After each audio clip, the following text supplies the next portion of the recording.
situation of cartoon of the Skinnerian psychologist with a Skinner box and somebody looking on saying, who's training who? Is the rat training the experimental training away? And in fact, it's a joke which Skinner, and this is indeed the world is in a very much happy light when he notices he rather loves that joke. And himself. I can't remember. But certainly it makes me feel much happier about his worldview. You know, this really is funny, and of course he thinks it's funny. Great. And they're perfectly true. Funny. It's only the training that you get the results of psychology. And VF, I to accept this fact. Tell me now, there's more to see there. I would love it.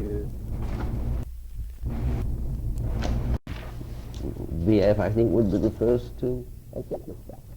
Can I return to my question, Paul? Tell me now, there's more to see there, but what I would love is...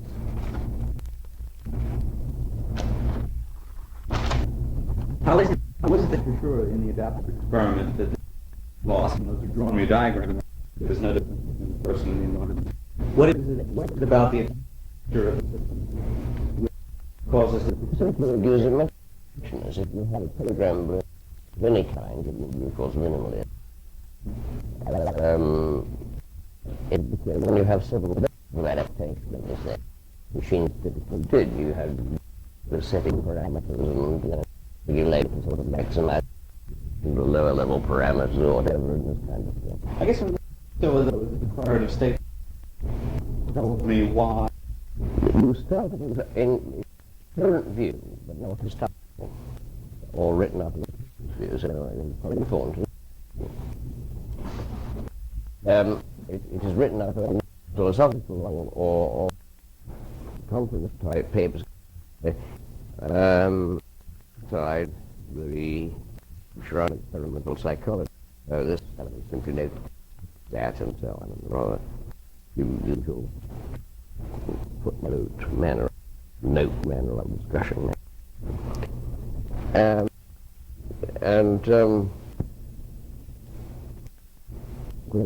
course, was a result, which it could do. It was a positive result in the paradigm. And positive result, but it also gave us a stunning result. And I think now, in regard to the whole situation out with like that, in which, however, that extending is concerned with the skill which it has been agreed to learn.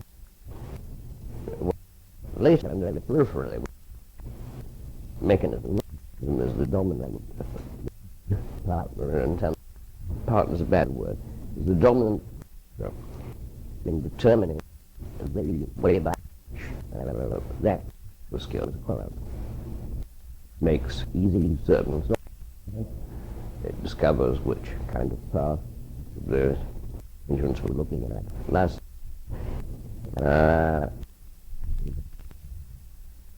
person and that situation, mechanics of it, is dominant and certainly uppermost in the mind of the subject. If you ask the guy what he's doing, things skill. And you say, because it bears upon a number of military tasks, in fact it does. And because this device is the instructing thing, training thing, which has been devised to find out which is best for me and to try to optimize my performance and the rate at which I achieve that objective, to achieve that criterion objective. And indeed, I believe this statement is perfectly honest in the great majority of cases to begin with. I have no further reason to doubt it than I have when somebody says, I'm driving a motor car or I'm flying an aircraft, they do so successfully, that I can see no particular reason to doubt that their intention to fly the thing was a private thing. You could pose contrary hypotheses. There's no reason to that. It's quite true. People driving with cars, particularly on long distances, also think, reverie, listen to radio, and aircraft pilots do very much the same kind of thing in a somewhat different manner. And that, of course, is true also. So it isn't the only thing going on, but it has a dominant aspect during what we call training, when people are necessarily somewhat unfamiliar with the skill, and whether it be driving or aircraft flying or pressing buttons. And it does under periods of overload when the example has to land the aircraft, take it off, or meet with some sort of critical situation in a small aircraft, or in traffic. At the risk of derailing a beautiful presentation, I think this is very nice. I'd just like to inject a question relating to the work of a fellow named Tim Galway, who you may not know about. He has become popular in the United States. Recently, and he's quite a serious amateur. He's written a number of books called Tennis and the Inner Game of Golf and the Inner Game to do with sport. Alan Kay. See, I think they're talking about much. Well, he says in a nutshell, very simply, that he has a more effective way by stumbling into this observation, accident that feature original. But when you distract the learner,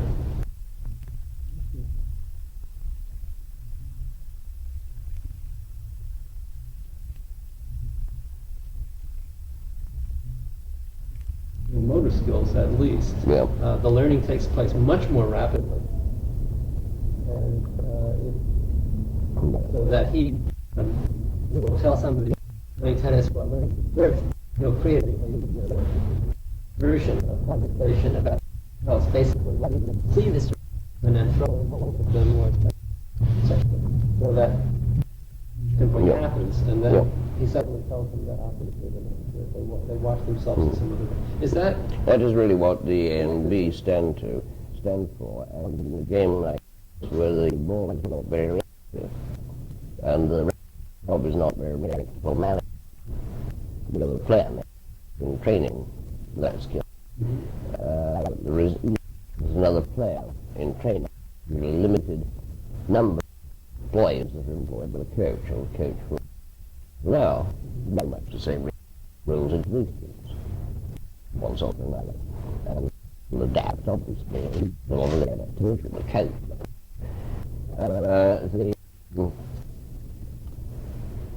He or she who and coaches are really ladies. And in tennis, I think, as I recall, seldom they are occasionally. But they are, of course, very similar. And they go a step further. Yes, of course, you have a coexistent inner conversation going on. And this can be promoted. And I tend to agree with your pal. I'd like that point. Yes, indeed. The small talk, some of the KRL subset. And I'd be very, very interested indeed to look at that and to look at any others. Because it certainly corresponds exactly with this view. One of the consequences, of course, is that if you make the relevant loop deliberately reactive, as in some degree you do in tennis, if you have another player there as well as the coach,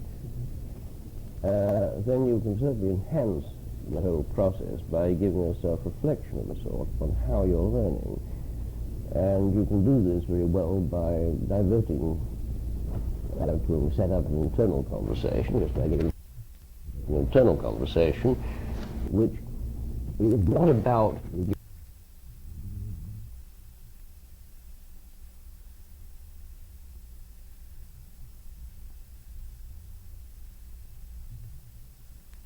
imagine stripes on the ball, just to Yeah. watch the ball and imagine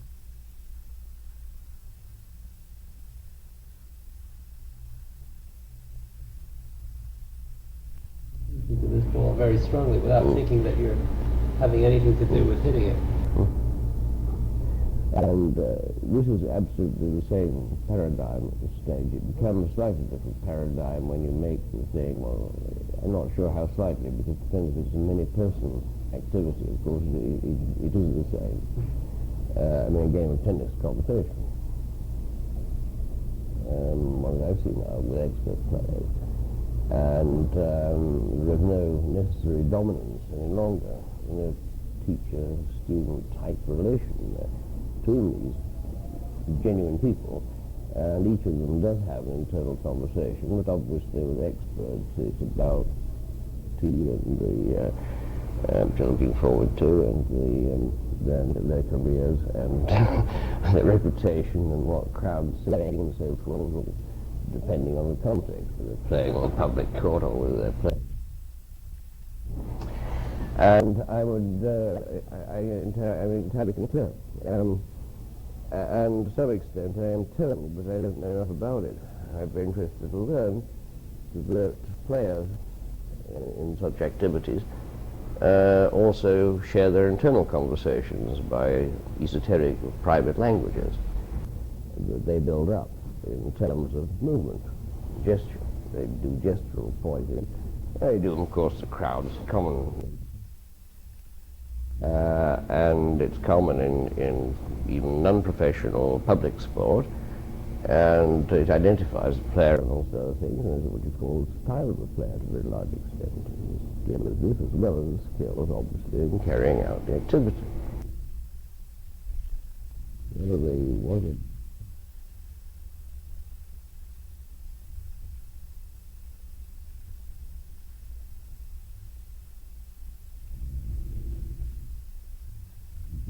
they're actually a performing act as much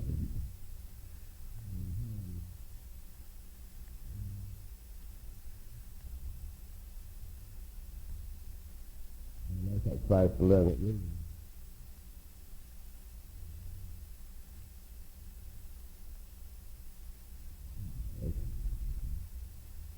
The thing, in a certain sense, was to put on a performance, which would be fun by conversing with the audience, sort of participatory manner, having jokes. Otherwise not what you look at in the ordinary game. And there must be an awful lot of that going on among the team. They're doing it as well as with the spectators. So this then in a situation like the inner game or other sort of jam approaches, you are constructing an interaction where, like your adaptive teaching, to some extent, you're not prescribing a pathway. Is that seen out of the business of telling the learner how to learn? Yeah. Is that? Yeah. So what happens is that all of the sort of sacred cows of experimental psychology fall down. By sacred cows I mean the admitted, but in fact stated, but never emphasized in the journal aspect of the thing, which is before an experiment started, there was a normative agreement. And I call it normative because it suits to me as a kind of social norm, a mini version of a social norm. And I've agreed a priori to do and continue to engage in this activity in this particular place. So I would say, like in the betting experiment, people would go away or smash the machine, and they've agreed not to do either of those things. So that there is even there a norm that they're going to look at it. Now they're allowed to break part a norm in there, because part of the norm is that they were told it was haphazard and that the trials were independent. So the thing was biased but haphazard in the outcome, and that the trials, the outcomes occurred were independent of each other. And they're allowed to break that bit in that particular one, and it's called superstitious behavior. It's the most interesting fact in standard experimental psychology of learning. and choice for that matter, apart from some perceptual results, which I'm interested in too. The other one is that you can distinguish, and always distinguish, and here this is an assumption really on the part of the experimenter, which, because of the society we live in, doesn't have to be voiced, but if you go to other societies, does have to be voiced, that you are distinct from me, and we're both distinct from the surroundings, and that boundary mark can be found by looking at our perceptual apparatus in a rather simple way, and taking due precautions to make sure that otherwise the rooms are devoid of obvious stimuli. So that, for example, it's very much more effective to carry out, to use that engine in a darkened room with headphones on than it is to use it in a row of other machines if you want to use an experimental device, and that adapts in some primitive sense, and a little moderate sense, and it does indeed adapt, and if you wanted to use it experimentally, as against using it perhaps for optimum training, when you try to set up private conversations with other people and ask them to compare their performance or whatever, chat to each other occasionally. If you want to use it experimentally, it's much better off put it in a darkened room, so you control the conditions.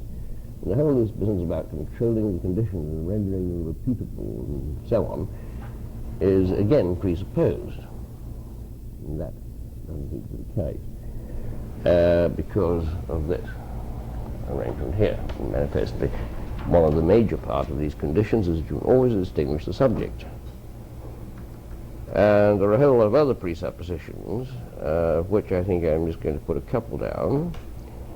I shall note these down myself. I've got a notepad somewhere to put them on, so that I'll remember to come back to them.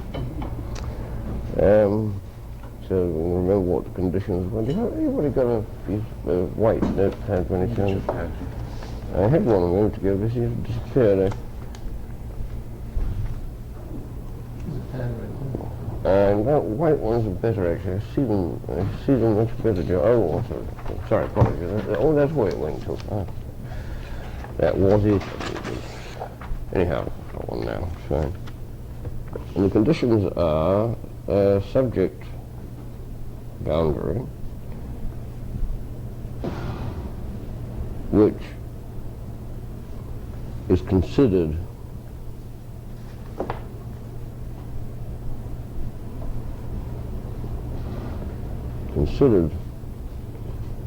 given in this society, where we identify ourselves with our heads. Although we admit that, of course, often there are several more or less independent conceptual organizations operating in the same head, we don't generally see ourselves extending into other people with pseudopodia, or other people extending into us with pseudopodia. It is only in certain very special situations in this particular society where that is a common perception. And that, of course, is taken for granted by the whole paradigm of experimental psychology and of similar sciences, in fact. There's controlled conditions.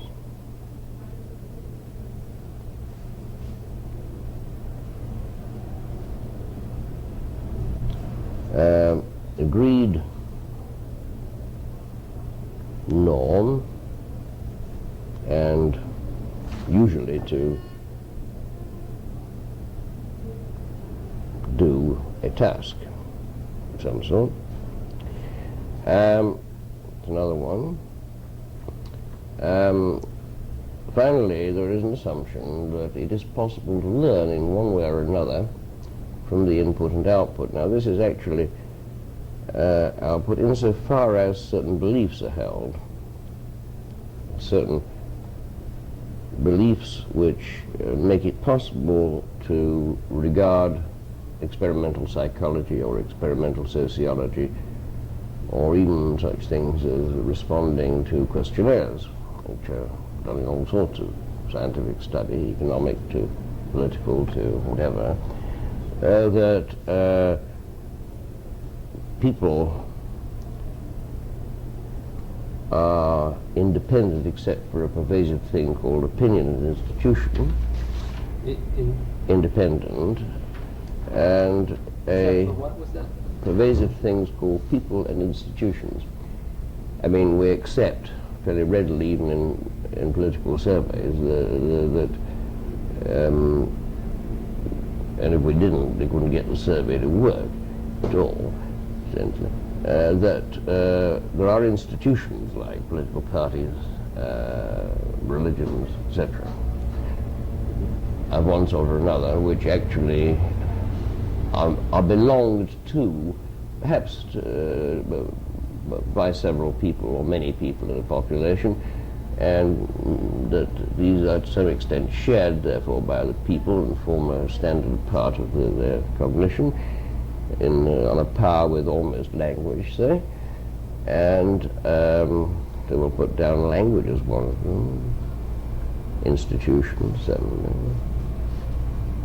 and finally, that there are certain indices of performance, so I can say if somebody is doing something better, and models of learning, which are of course all presupposing models of learning or models of how things are perceived or visualized or thought, which allow us to finitize the possibilities in the same way we do in classical mechanics. Now, in other words, you can discover some laws by observation without, in fact, having to go inside. Now, in this sense, psychology is an extremely naive kind of mechanics. It works at the level of what Bungay calls, and Ashby, of course, developed very much, the black box model. And it has value in science, but as Bungay especially points out, and to some extent Ross does when he gets down to it, this on its own is a very useful but not a terribly powerful kind of scientific model. It's in principle it could be, I suppose, as powerful as any other, since you might break everything down into black boxes inside black boxes being arranged inside little black boxes and so forth. But this presupposition of a structure existing and a process taking place in the structure is prevalent anyhow. So I just put down here black box for psychology, but I'm going to say that to extend this to other sciences, including modern physics, modern chemistry, where most of the predictions are made on indirectly observable entities anyhow, and which are themselves the subject of hypothetical deductive schemes of one sort or another, and would not otherwise make sense. We could extend this to have a model of any kind, and the notion of prediction, and also there was a notion of causation or temporality,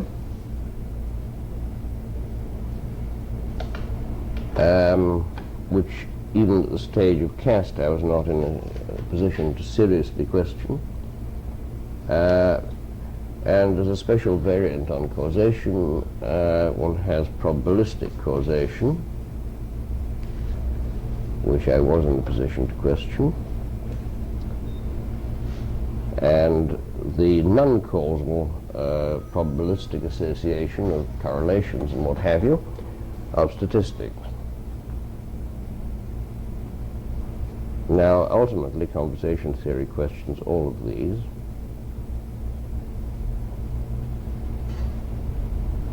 And does not take those as presupposed. You're saying the non-causal correlations of statistics? they're not causal. I mean, a correlation isn't there's no causal relation, obviously. You know it better than I do. That a correlation is a very special kind of relation based on a very special kind of mathematics. But even if it weren't a special kind of relation, a special kind of mathematics, it isn't in any case a causal or directional relation.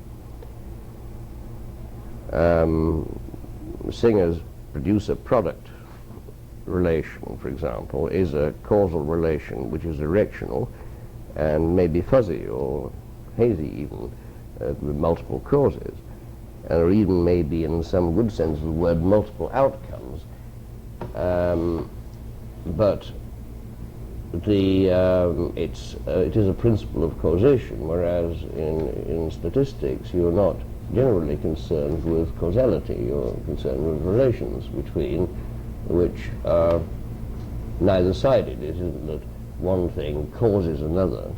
It's simply there's a correlation, say, between lung cancer and cigarette smoking, or whatever it is.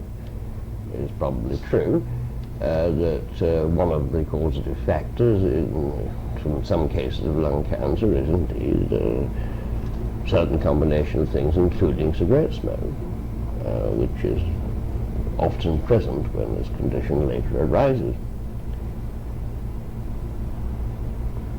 This is not, however, a causal statement on its own right. There has to be an auxiliary model imported so some carcinogen in the smoke gives rise to some set of changes, perhaps imperfectly known, which end up in this lamentable disease. I'd like to just throw you back to point 4 on that it is possible to learn, and where you raise the beliefs that are held that people are independent. Yeah. Well, I mean, they're not, are they?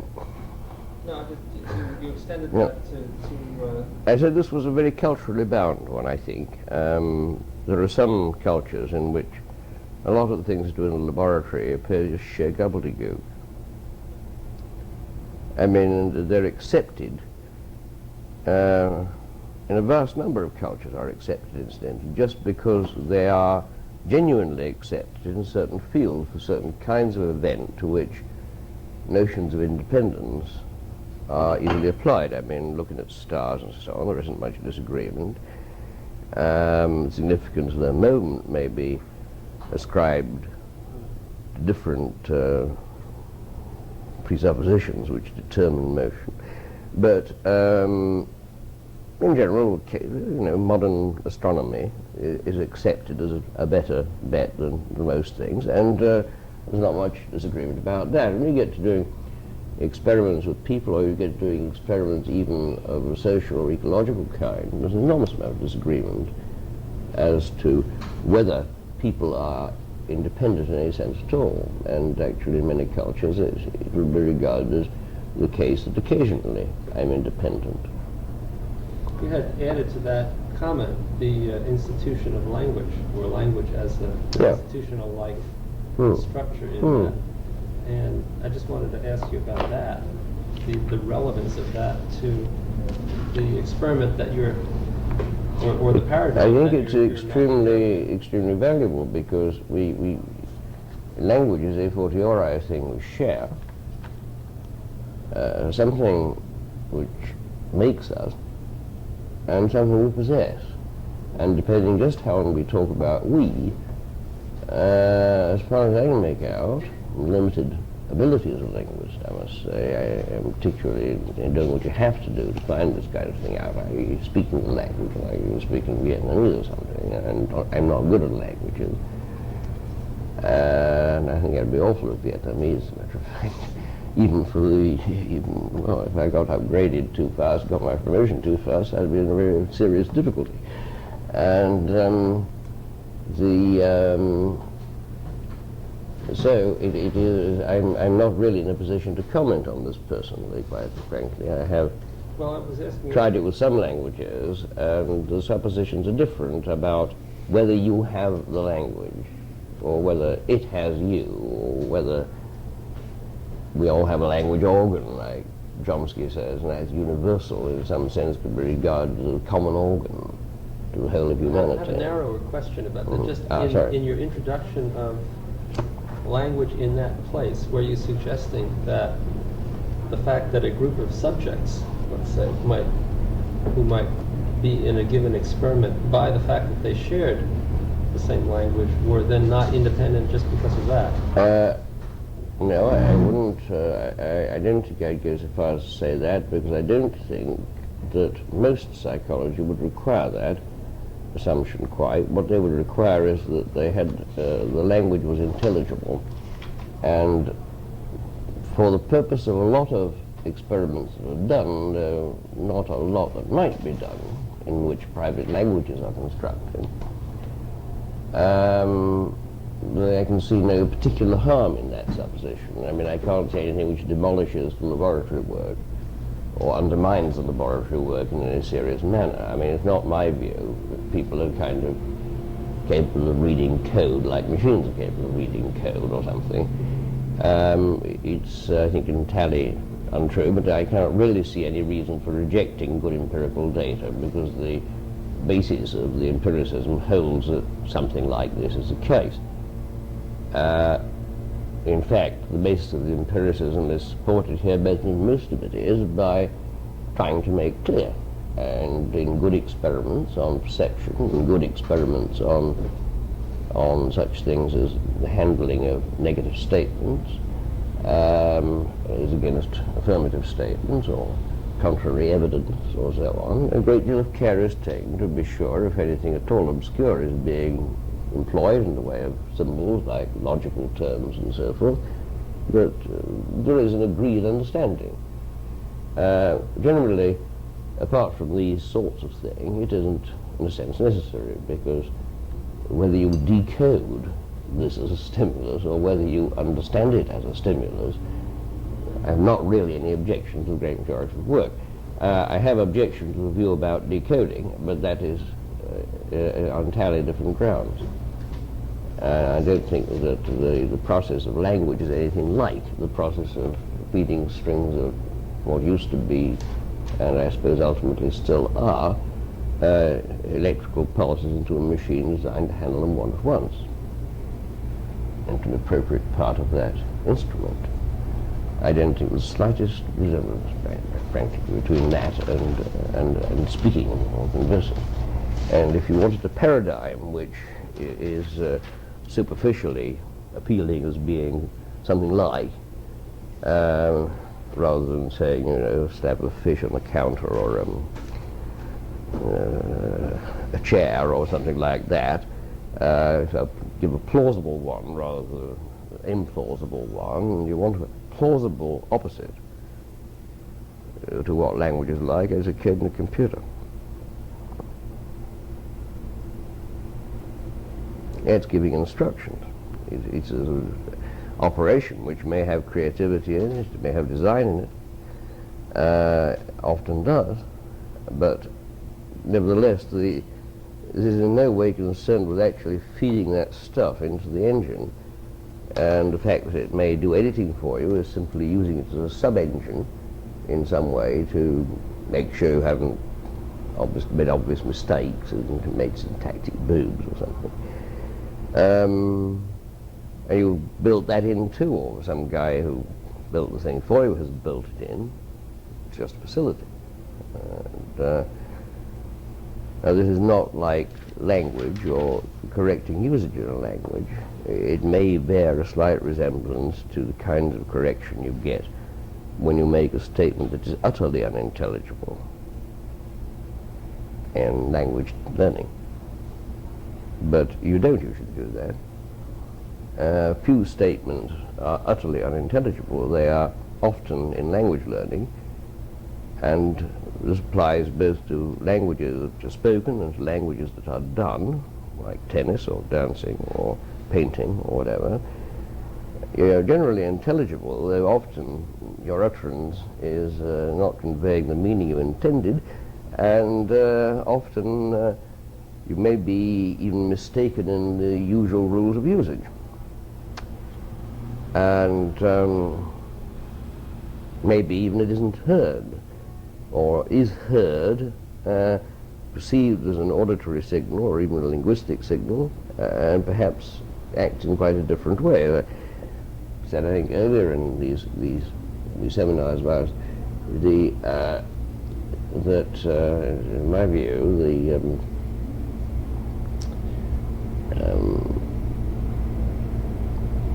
kind of thing that goes on is, in conversation, is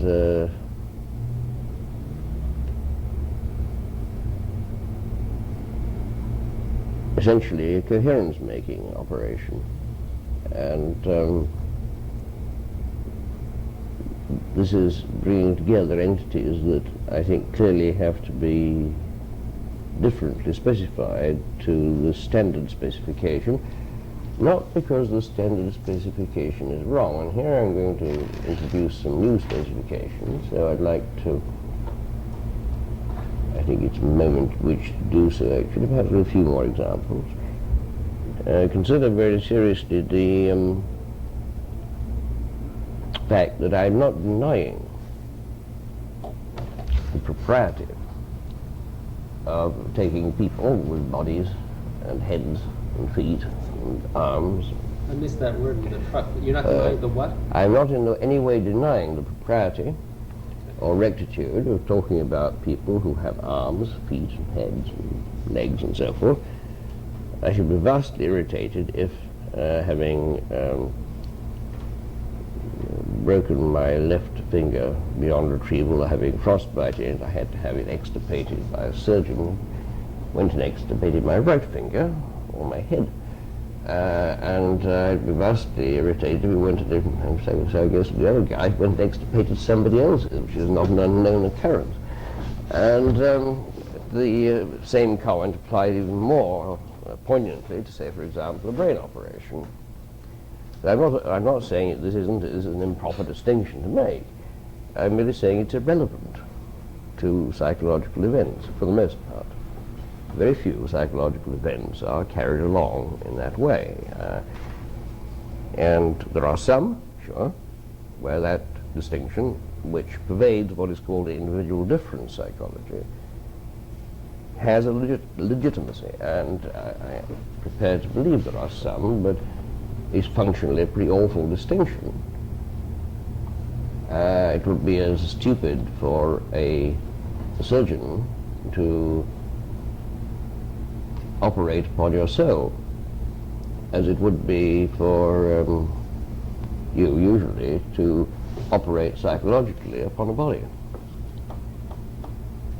Just occasionally there could be perfectly good correspondence. And this, of course, is one of the most fundamental assumptions. The next thing, again, I guess I ought to point out, is that although I don't consider this is an improper distinction any more than it would be to say, well, people have an immune identity as well. They are identified by biochemical means, or they have a genetic identity. I don't think any of these are improper statements.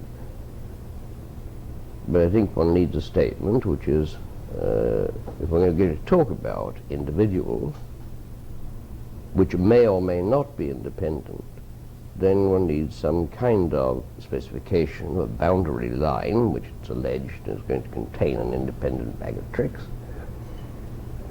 excepting for those interactions allowed or observed.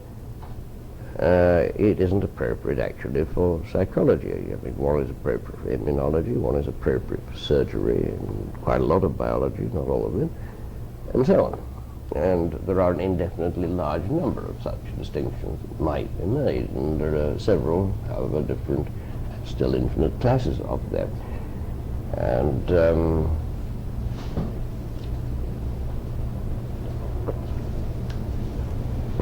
I'm not in any way criticizing the propriety of these distinctions in their correct place, or when they can be made, and for the purposes which they are made. But what I'm really saying was this is very much purpose dependent, and this is an intentional expression which is itself linguistic. I think the linguistic part is one of the things that Heinz has been working particularly hard at making clear in the last several years with more and more clarity in simple language. And I'm most recently impressed by the results I've heard about from the field of immunology, since we've made that, raised that subject, where there is some very exciting new research in a number of places in the United States, ranging from the Salk Institute, Cold Spring Harbor, and some of these centers, finding that the immune system has a great but as yet inexplicable mediating role in the transmission of nerve messages, signals. And the hormones are coming into it too. And so there's a great deal of excitement and confusion. But what the point that's most interesting seems to be that what's happening is a rearrangement of descriptions. Obviously, there's not a rearrangement of activity. Well, I wouldn't say obviously, but there isn't actually a rearrangement of activity. I mean, it's not obvious there isn't. I think that's going too far. It is pretty obvious it's a linguistic phenomenon going on. There may incidentally be a rearrangement of activity, but that is of minor importance compared to the primary phenomenon, which is to see things differently and in a more comprehensive and a more useful way. Which is great, and that's why there's an infinitely large number of individuals then of these distinctions, because you can always change them in your language. You can indeed, and you must. You ought, in fact, and in good science you do state in the language. But when a science tries to ape another one, particularly to take one that's easy to understand, like mechanics, classical mechanics, then when this is done carelessly, and the history of psychology is replete with this sort of carelessness, and the history of sociology, for that matter, epistemology is replete with it, and then of course you become a cropper.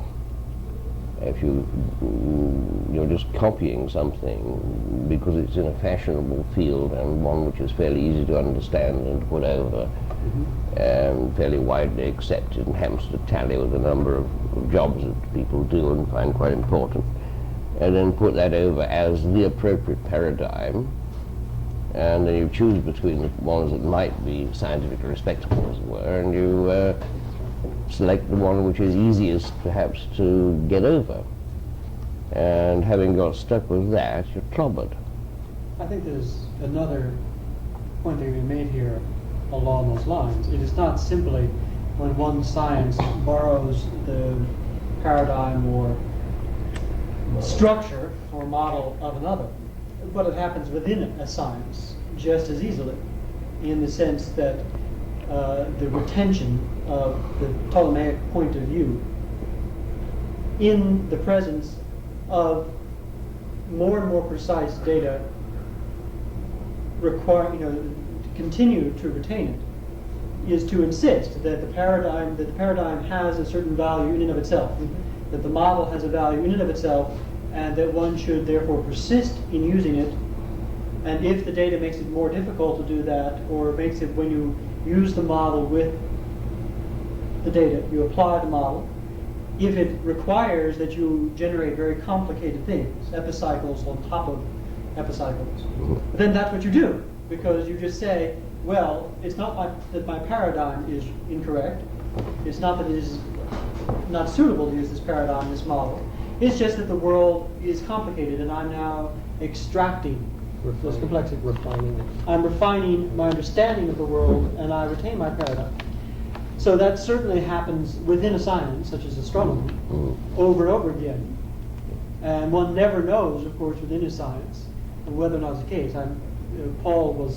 Pangaro was smiling during Gordon's remarks about astronomy, because Paul's aware of the fact that I'm personally involved in some highly controversial notions, not so much in astronomy, if that means looking at Alpha Centauri, but in astronomy insofar as it has to do with cosmology. Yeah. And in that particular case, I and my collaborators would claim that in fact we are repeating the Ptolemaic Copernican conflict, that there is a paradigm that's being retained and epicycles are being added, Yeah. So if you import the paradigm of mechanics into psychology, you can function. That is to say, you can generate scientific noise. Yes. You can do things, and you can behave. You can conduct experiments with the paradigm of mechanics. What will happen if it is, in fact, an incorrect and inappropriate paradigm, if in fact that's the case, that it's inappropriate, then what will happen when you do it is that you will have to generate epicyclic explanations. Yeah. Because things will not quite mesh simply, and therefore you will tack on another thing from within the same paradigm on top of your explanations, or you will get theories whose premises begin to multiply. Okay, you either, you'll have to multiply. You cannot. It's not that you fail to proceed. That is to say, while you retain the paradigm, you do not suddenly just not cease to function. You just function in an epicyclic manner. You just start beginning. Your papers get longer and longer, and the results get thinner and thinner. But this doesn't prevent you from continuing. It is the following also thing. It's another way of describing it is there are two ways of someone noticing when a theory is wrong. That is to say, wrong because its hypotheses are contravened in some way by nature. That is to say, it is not true that up is to the left. And if I start to do experiments which are based upon the hypothesis that up is to the left, something will go wrong.